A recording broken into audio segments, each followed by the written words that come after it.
So, is Jesus really coming back? Well, this is a question that many people ask themselves. And it's also a question maybe you even thought of from time to time. This question is answered in Matthew 24, verses 3 through 8. I'm going to be reading from the New King James Version.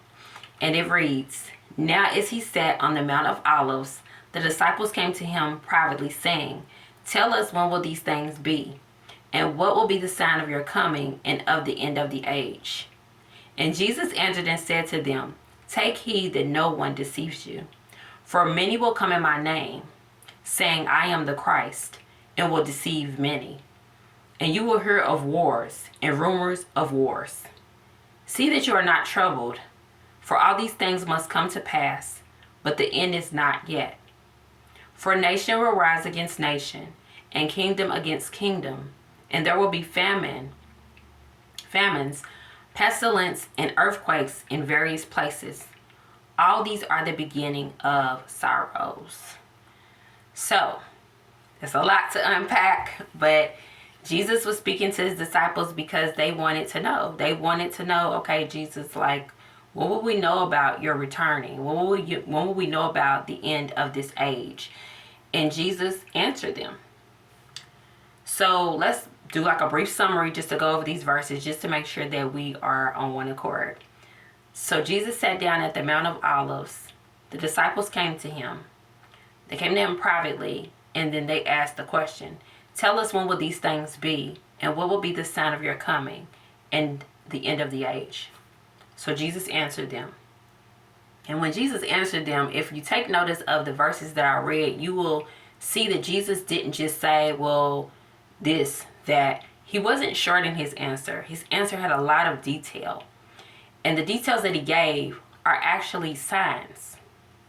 You see, when we read these verses, we need to pay close attention to the signs in which Jesus gave, because that's going to let us know a lot.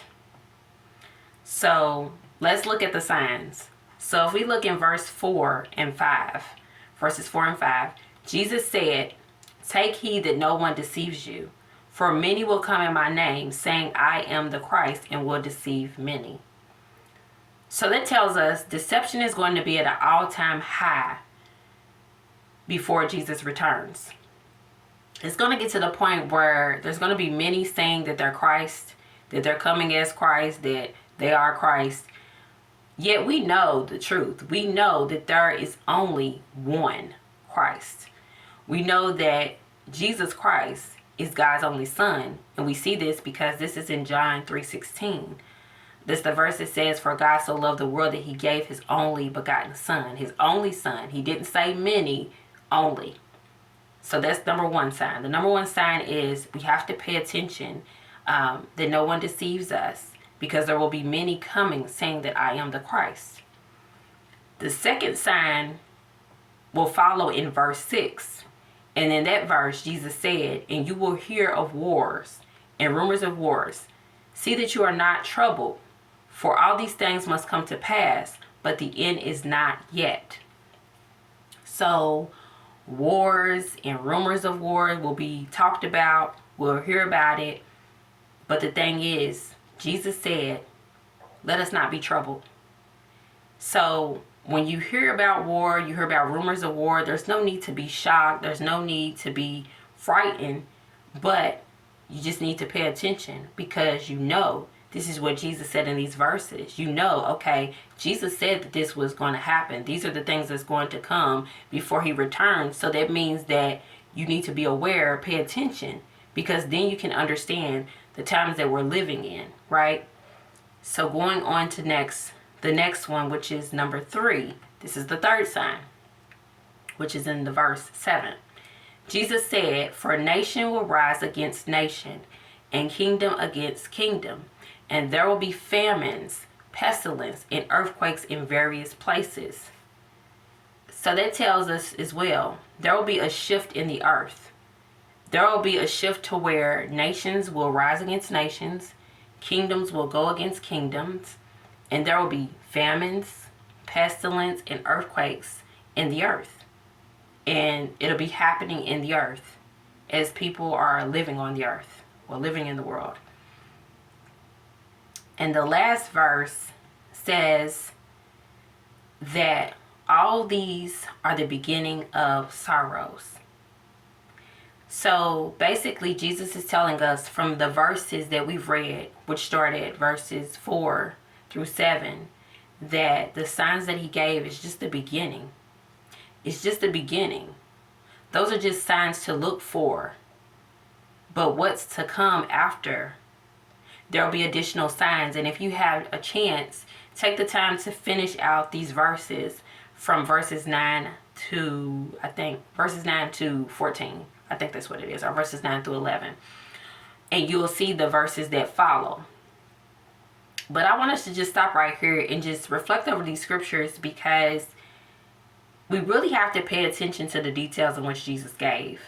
Because when you really look at these details, which I think are signs, because it's what it seems like, it's signs that Jesus is giving you and giving us, because he's speaking in detail.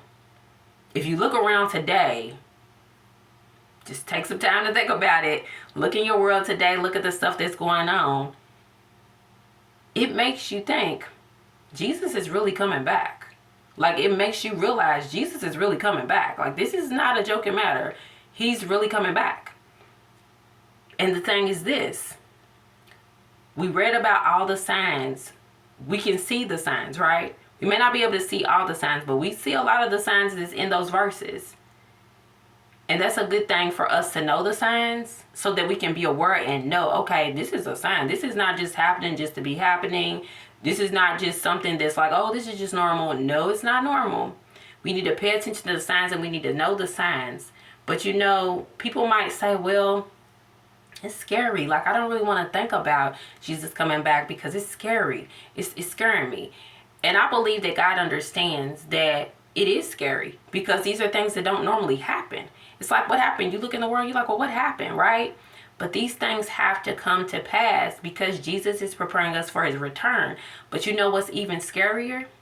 It's even scarier when you don't know the signs. It's even scarier when you have no idea that there are actual signs and that Jesus is giving signs and you have no clue.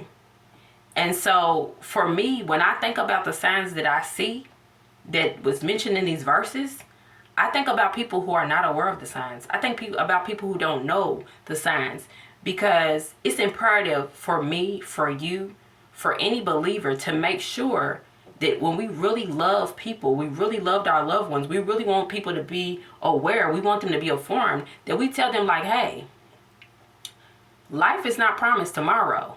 Life is not going to last forever, not on this earth.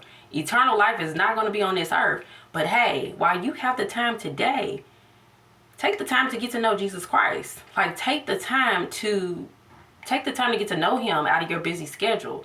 Take the time to get to know him now.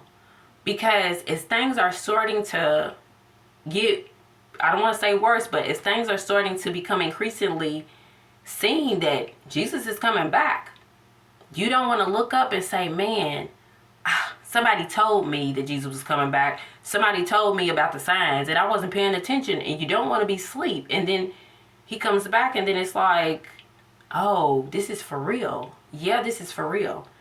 I'm not saying this to scare anybody. I just want us to be very aware, because we have to be aware that Jesus is coming back. He really is. And so my encouraging message today is this: don't delay, because you don't know when your last day will be. You don't know if you could go outside today of your house, and you just don't know. But what you want to do right now is, while you have the time, take the time to get to know Jesus. Take the time to get to know him for yourself personally.